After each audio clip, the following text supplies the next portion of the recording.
Let me take this opportunity to greet the NOB members, greet all pastors, assembly leaders, and all members who are attending this session. This is part of the sessions of the NOB Empowerment, and we will be dealing with POPI Act. In this presentation, I will start by defining this act. And secondly, I will briefly talk about its importance. Thirdly, I will say something about all churches in the AFM that capture personal data using their website. Then fourthly, I will talk about the type of information that is protected in terms of POPI Act. Obviously, when there is an act and there is a breach of an act, there will be consequences. So I'll also say something about the consequences of being in breach of the POPI Act. We'll also touch on the retention or the keeping or preservation of the personal information at our disposal. Very, very important. Then I will be making reference to where you can find the AFM specific information regarding POPI Act from our web page. I will also be making reference to some of the documents that are in our website so that you would be able to download them and use them. Then very, very important, when it comes to POPI Act, I will talk about the policies that need to be in place. And then I will move over to talk about the documents that need to be signed. And then, of course, the key appointments that need to be made by each and every AFM congregation. And then, of course, let us try to understand what is POPI Act. Some call it POPIA, but actually POPI is an acronym. When it is spelled in full, it means Protection of Personal Information Act. So when they say POPI Act, that is what it means. But those that prefer to call it POPIA, it means they add the act into that. So the act that we are talking about today, its aim is to protect personal information. It seeks to give effect to the constitutional right to privacy of each and every person by ensuring that that personal information that is being processed in our systems is protected. Yes, in short, the aim of the POPI Act is really to safeguard your interest as an individual as well as the interest of our churches or organization. Now, the POPI Act came into effect on the 1st of July, 2020. But of course, it came with a grace period of 12 months. After that, all of us are expected to comply. Now, I said I will also say something about the importance of the POPI Act. Many of you sometimes receive telephone calls from people that you do not know. And you can hardly think how they got hold of your contact numbers.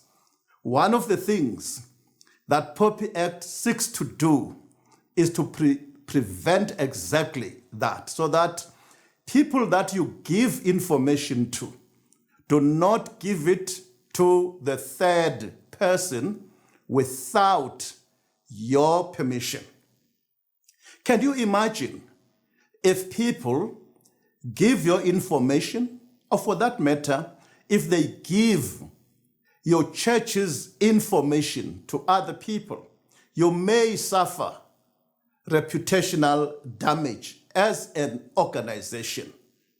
And therefore, it is important that all of us need to ensure that the information we've acquired is kept in such a way that it can never be used by a third person. How do we collect information? In many instances, we use hard copies where people would put in their information. If you are using that type of information, you just need to make sure that those copies are secured. Put them away. Don't leave them lying on the table. Apply what we call a clean table management. When you knock off, clean your table. But others make use of their website or any other automated system to get their information from members or clients or people. So if you are using a website, you need to make sure that it gets registered and it gets classified, and that whatever information you have acquired through your website is secured. Even if you are using your QR, make sure that it is secured. You will find a way in which you can secure that information. It is important that we do comply with the safeguarding of this information, because as you will see, you may face serious consequences if you are in breach thereof. Now that I have given you that information, maybe you are asking, what type of information is protected by the POPI Act? The POPI Act protects the identification and passport information. So if you have the ID or passport of any person and it was given to you for a certain purpose, make sure it is used solely for that purpose and that it is not handed to a third party. The second information that is protected is a person's age and a person's date of birth. Thirdly, all persons' contacts, including online or instant messaging. All of those are protected. Gender, race, and ethnicity. Photos and video recordings. Biometric data, marital status, criminal records, private correspondence, religious and political beliefs, employment history, and salary information. Maybe let me pause here, particularly for those that are in the human resource. Because when there are people in your employ, those people would give you their IDs, their residential information, and their history of previous employment. But that is protected. When it is in your system, make sure that no one has access to it. Financial details of people, particularly our treasurers. When you receive money, make sure that you don't go around saying, amongst our members, so and so gives so much. It's an information that is protected. Their health status, physical health or mental health, their membership and subscription. All of these types of information are protected. Now, what happens if you are found to be non-compliant? Listen carefully. If you are found to be non-compliant, you risk reputational damage. You risk paying fine or even imprisonment. Now, if it is done by a local church office bearer, it brings the name of the entire assembly into disrepute. It may also affect the region in which your congregation is situated. And of course, it may also imply the entire AFM. So deal with the information so that your congregation, your regional structure, and the national church would not be impacted negatively. Now, if you are in breach, the following may happen. You may be forced to pay damage claims to affected people. Now, I've said to many people that I think it would be difficult for government to monitor compliance factor regarding this particular act. However, when people feel that their information has been compromised or given away without their permission, they will report the matter. And in this way, you will be called to account. Now, if you are found to have been on the wrong side of this act, you may pay a fine of up to 10 million rand, or you may face an imprisonment of 10 years.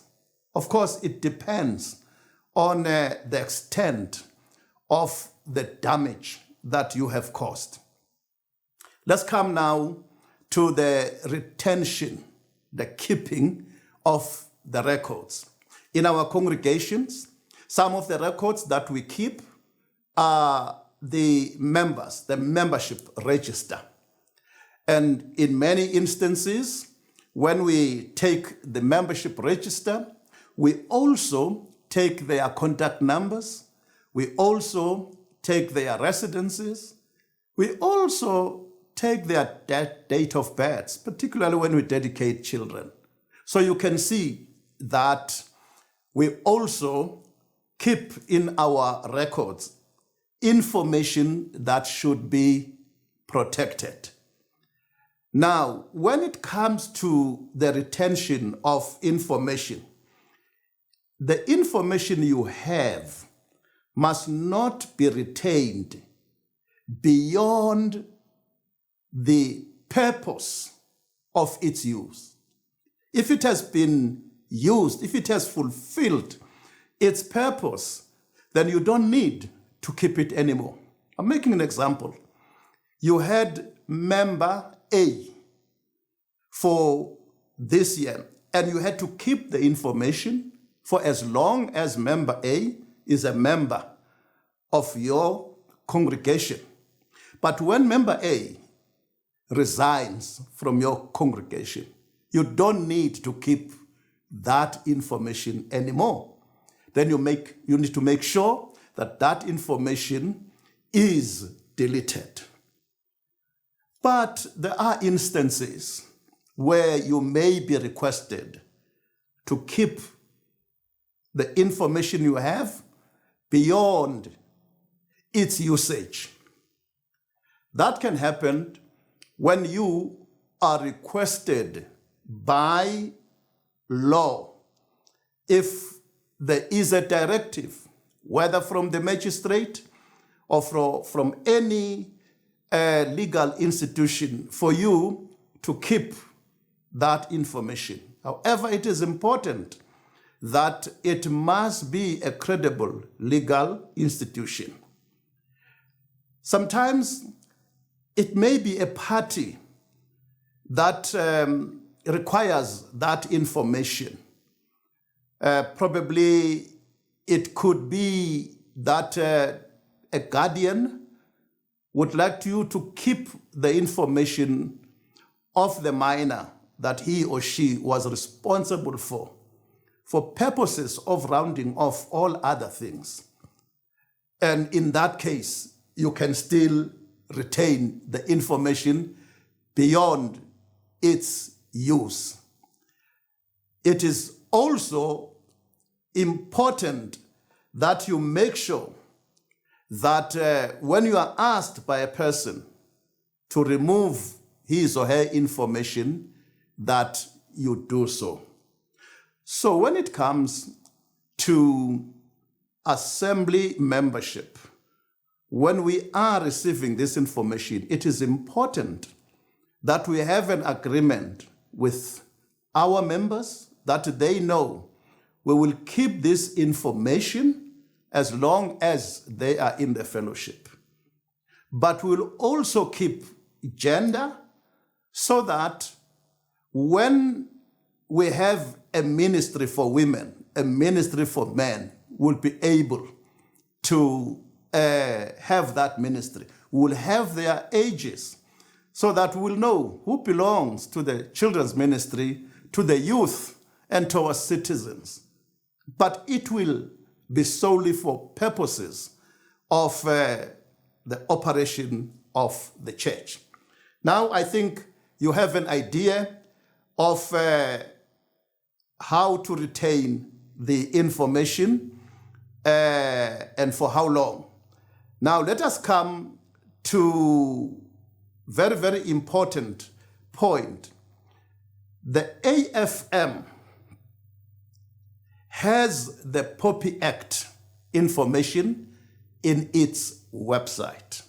If you go to media and you go down there, you will find all the documents that relate to the AFM. Now, it is important that all of us need to go through those documents, but I'm just going to highlight those that are important.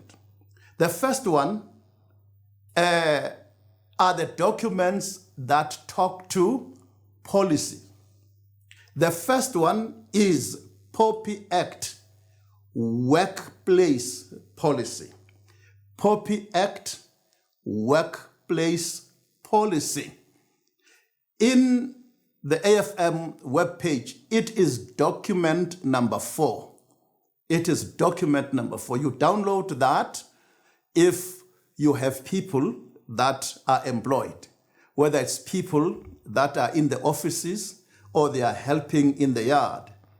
That policy is there to safeguard the employees' information as well as to ensure that the employee does not also give away the information of the employer. So that is the first policy document, POPI Act, Workplace Policy.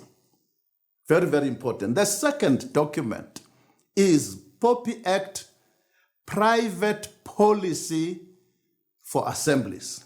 POPI Act, Private Policy for Assemblies. That would be document number 5 in the package of the AFM documents. Now, this one is a document that deals with the safeguarding of the information of the members in your congregation. The first one has to do with people that are working, but this one has to do with your members. It is there to balance the assembly's legitimate interest and members' reasonable expectation that their information will be protected. Remember, those are the two policies. POPI Act, workplace policy, and number two, POPI Act, privacy policy, which has to do with members. Now, those are the policies. Now, we're coming now to documents. Now, documents now have to be filled in. The first document is what is referred to as consent document.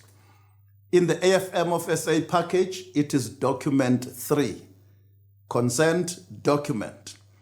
This is where the church board or the assembly's governing body ensures members that they will keep their information safe and that they will ensure compliance with POPI Act, so that as members are giving you their personal information, you are also giving them guarantees that it will be kept safe.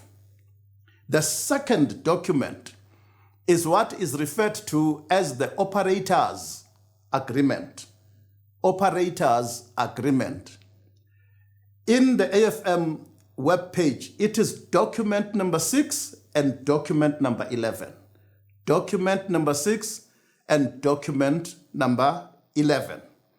Now, it has to do with those that are providing you service or service providers. Those that come to work, whether they are working on the data information or anywhere, you need to enter into agreement where they commit themselves that they will not give the information of your assembly or organization to other people, and that you will also do likewise and ensure that their information is kept. So these two documents are very, very important. Now, we need to find ways as assembly governing bodies in terms of how will we enter into this consent. We could create one form and then people could come and sign their names, and or we could design application forms which have all the safeguards per POPI Act, ensuring that that information will be kept safe.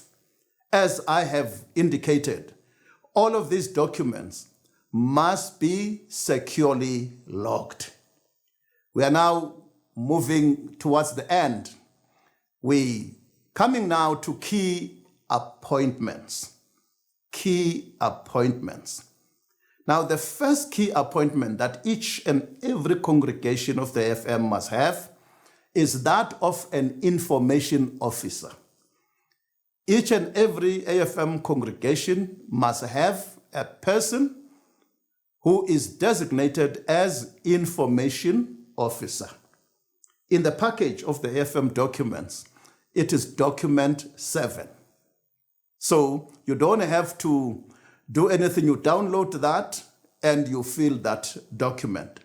Now, the information officer will be appointed by the pastor together with the governing body.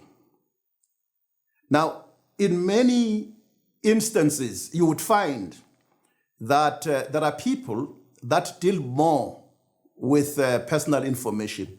In some congregations, these are assembly secretaries, and they may just feel, let's have the assembly secretary as information officer, but it is a person who actually deals with the information. Then the second appointment is the Deputy Information Officer. As the title states, this one assists or deputizes the Information Officer.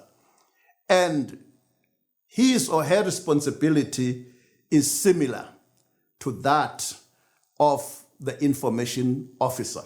Now, in some congregations, they would say the other officer that deals with personal information is the treasurer. He receives monies from people and so on and so on. And in small congregations, they may take the treasurer as the Deputy Information Officer. But a proper decision must be taken at an assembly governing bodies meeting. Finally, when you have appointed the information officer and you have also appointed the deputy information officer, you then need to send their names to the information regulator of South Africa. Information regulator. In the AFM of SA package, that would be document number 9. It's a document number 9 which you complete, and you've got all the information and it is sent through. If you do have further questions, please feel free to get in touch with our General Secretary, Pastor Selby Kumalo at the National Office, or our President, Dr. Henry Weideman. God bless.